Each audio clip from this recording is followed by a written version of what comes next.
Smith, and I want to share with you something of my research over the past weeks for this class on the importance of South Carolina in the American Revolution. I would say I lived in South Carolina for 60 years and always been interested in South Carolina history, and only recently have I spent the time to look at it and think about its importance.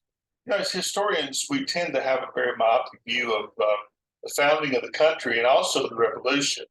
When we think of the founding, our minds normally go to the Puritans, Pilgrims of Massachusetts, and we don't give nearly the same time to Chesapeake or to the colony in Charleston.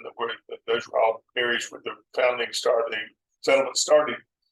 And we do the same thing with the Revolutionary War. We think in terms of New York and Virginia. We think in terms of George Washington, but we fail to realize that other areas of the country were important as well, including my subject, South Carolina. South Carolina was of great importance from the beginning, as we shall see, and played a huge role in not only the revolution, but also the founding of the country.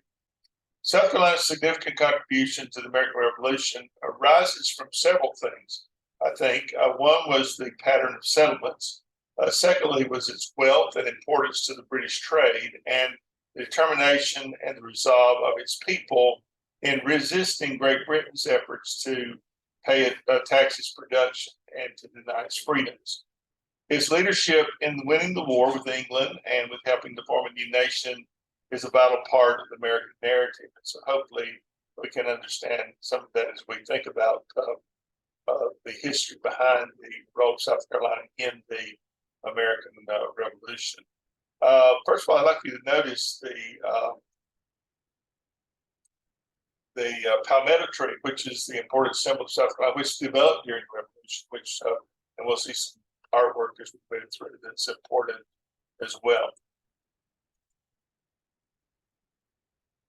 So South Carolina was divided into two distinct settlement patterns.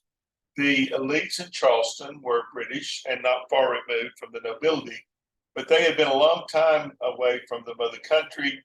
They voted with their pocketbooks, so the increased taxation became a major problem for them.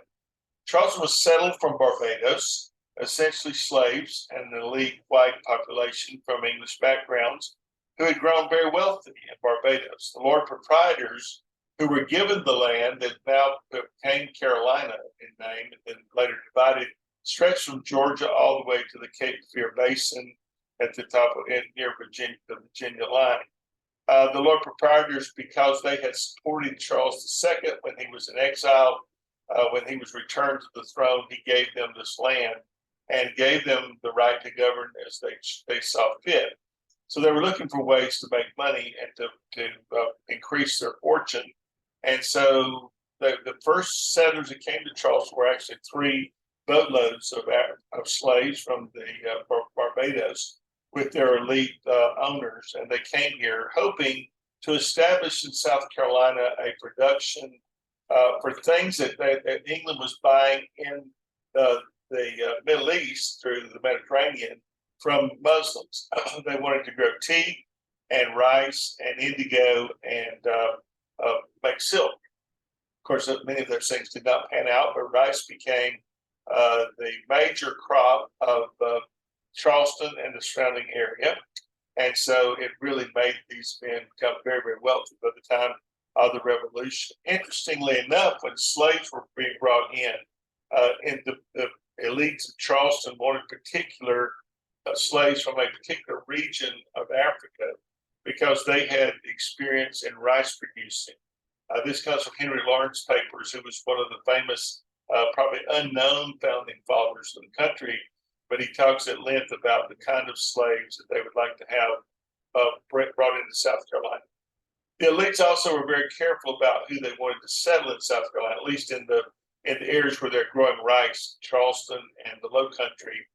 They wanted people that could work because they had seen the problems in other colonies where they brought people in just because they wanted to come to America who had no skills at farming, no skills at living. This is particularly true in Georgia, where they brought people that came from debtors' prisons. most of them starved to death because they did not know how to raise a crop. And so this brought, of course, Whitfield and Wesley here to open an orphanage, which triggered the Great Awakening. They also allowed in the many Huguenot refugees, and the Germans that migrated down from Pennsylvania to Charleston down the Great Wagon Road, which went from Pennsylvania down to Camden, South Carolina.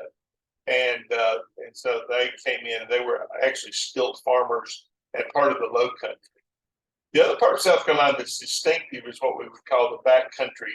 And it was a great distance away from Charleston. And here the elites in Charleston wanted it settled, but they didn't really care who settled it. And so as a result, the Scotch-Irish, who began arriving about 1740s and were allied with the British, came in to settle much of the back country, which we call the upstate of South Carolina, where many of my relatives came from, were Scotch-Irish.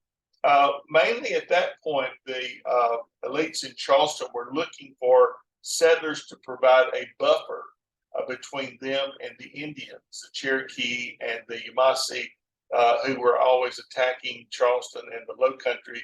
And so they thought by settling this upcountry area, that it would provide a buffer to protect them from further incursions by the Indians. When we get to the time of the Revolution, there are several things that's very interesting. Charleston was one of the wealthiest colonies was the wealthiest colony in the New World. Out of the 10 richest men in the colonies at the start of the Revolution, 9 of those men lived in South Carolina. Of the poorest section, only one of the poorest people that were studied lived in South Carolina. So Charleston had become the third leg of the triangle of British mercantilism, mainly because of rice, and their rice was known around the world. It was called yellow gold, and you still find all over South Carolina these rice mills where they had to thresh the rice to prepare it for market to be shipped around the world, and the husk had to be taken off.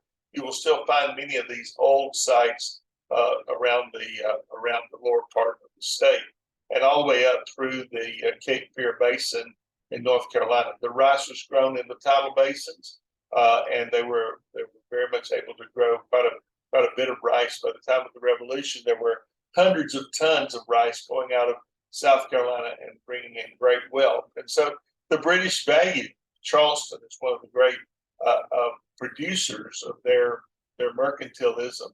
And so they really wanted to hold on to Charleston above all else. South Carolina, when the Revolution started, had a very interesting role to play. There were a number, 140 battles at least of the Revolution were fought in South Carolina. Over 1,000 casualties in those battles. That was 20% of the total for the war itself. Those losses do not include the loyalist fatalities, those that were loyal to the British government, or those who died of disease or as prisoners of war, as Howard Peckham tells us in his studies. Most of the battles in South Carolina, though, were between loyalists and South Carolina militia, and which made this a civil war. These are neighbors fighting neighbors and friends fighting friends, sometimes family fighting family. We know that Benjamin Franklin's son disowned his father over his participation in the Revolution, but that went on in other places around the colonies as well. So the upstate was largely populated by Scotch-Irish who came late in the game and were still very much loyal to the British government. The elites in Charleston, while they had been very close to the British government, they were descendants from many of the nobility, where they drew the line because the British were now taxing their production, making it very difficult for them to make money. And so the people in Charleston sided with the Patriots. Interestingly enough, Cornwallis was fed some bad information. He was led to believe that were he to attack in the South, and that was the British plan, was to roll up the Carolinas to Virginia and trap Washington at Yorktown. Of course, it worked out quite differently than that. But Cornwallis was disappointed when he found out there weren't nearly as many people loyal to the king's government as he thought there was. The largest number would have been the inhabitants of the upstate. Interestingly enough, Charleston, and for up until the American Civil War, South Carolina was majority black, majority slave Africans, and that was true in Charleston. There were not nearly as many loyalists there as Cornwallis was led to believe, and they did. They landed south of Charleston, and they took the city and held it for quite a while until it was liberated. And then once it was, many of the British just boarded ships and deserted the loyalists and went on about their business. So they really did not appreciate the help that they got in South Carolina. But as I said, most of the battles that were fought here were fought by the British against the British Army by patriots, but against also the loyalists who were trying to help them. We've had some contact in our reading between the Scotch Irish in North Carolina as well. So once those battles ensued, lots of things happened in favor of the patriots. And so South Carolina, in a sense, slowed down Cornwallis's army. They thwarted the plan of the British in rolling up the South and making it hard for Washington to win. They slowed Cornwallis's trip to Yorktown. By the time he had gotten there, Washington was in place, and so forced him into a surrender. So as we look at the different readings, and there's tons and tons of great primary documents that I'm using for my studies, we look at these things, we realize what a great role South Carolina played. George Bancroft, in his History of the United States, written in the 1800s, said, left mainly to her resources, it was through the depths of wretchedness that her sons were to bring her back to her place in the Republic, having suffered more and dared more and achieved more than the men of any other state. Thank you for listening.